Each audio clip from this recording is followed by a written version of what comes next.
ya kan?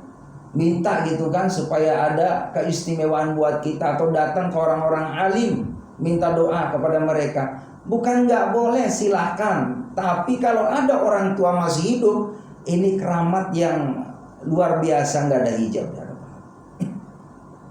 Makanya manfaatin nih kita nih buat anak-anak kita, ya, doa yang benar-benar tulus, ya, karena ya mereka butuh doa dari kita.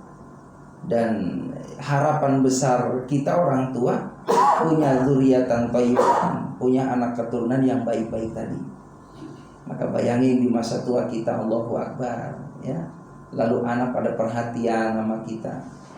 Kita emang udah dikurangin Pak saat itu, tenaganya udah dikurangin nanti, mau nggak mau. Nanti kalau udah usia 60-70 Pak, kita udah waktunya ya udah banyak di rumah, ya, menghibur diri Pak. Ya, menghibur diri, ya, begitu kan, di rumah nih reha, udah waktunya istirahat. Jangan usia 70 tahun masih bisnis sih. Bukan nggak boleh, boleh. Tapi tadi ngukur Pak, jangan dipaksain. Kalau punya modalnya kasih ke anak. Begitu, kursus ini, ya kan? Bener. Ini ngingetin saya juga nih gitu ya. Iya. Jadi jangan terlalu ngoyo banget.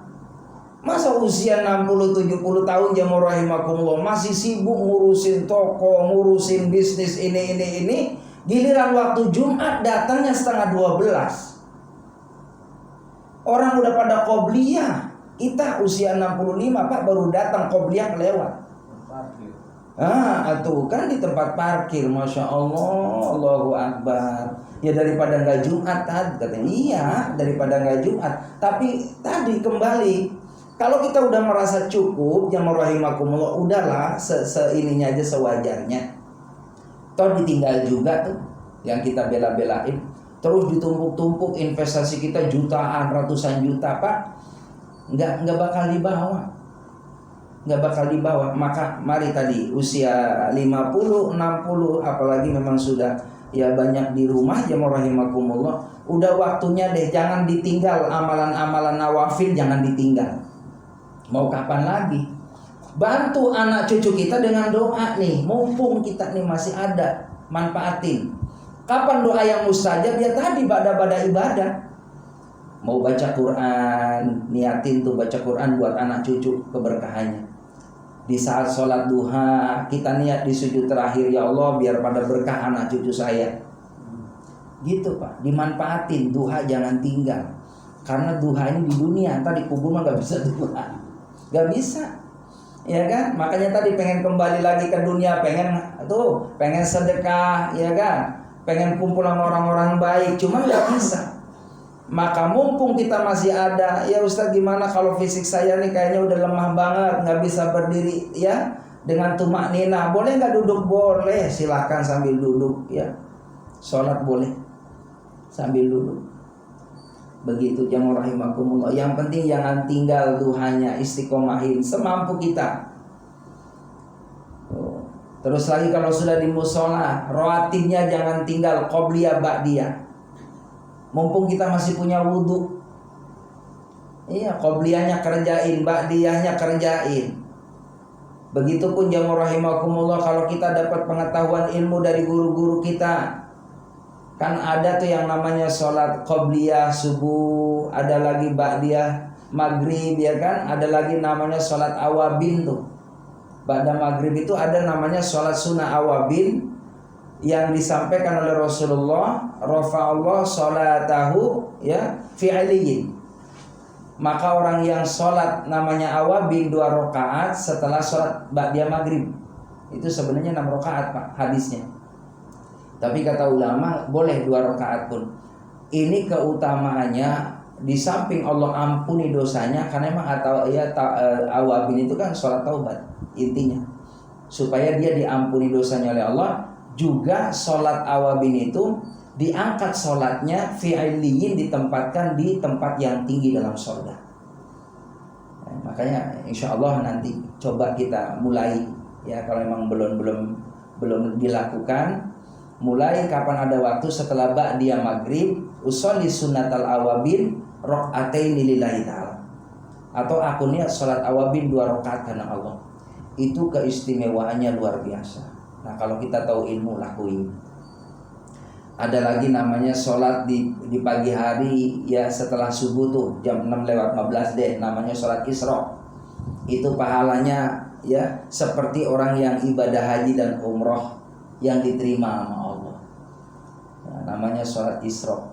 Nah, jadi sholat itu tuh sholat sunnah. Kalau kita tahu ilmunya, sebentar Bapak ambil air wudhu di rumah, dan sebaik-baiknya sholat sunnah itu di rumah. Boleh nggak usah sholat sunnah rawatibnya di rumah? Boleh aja, nggak apa-apa. Jadi Bapak kalau seandainya gitu kan, kebetulan belum ba'diyah kan, belum ba'diyah isya nih, lakukan sholat ba'diyahnya di rumah. Jangan sampai ditinggal, sayang. Karena itu tambahan buat kita. Kalau seandainya kebetulan ada keperluan gitu kan, malu ada waktu di sana di rumah, lakukan ba'diyah di sana.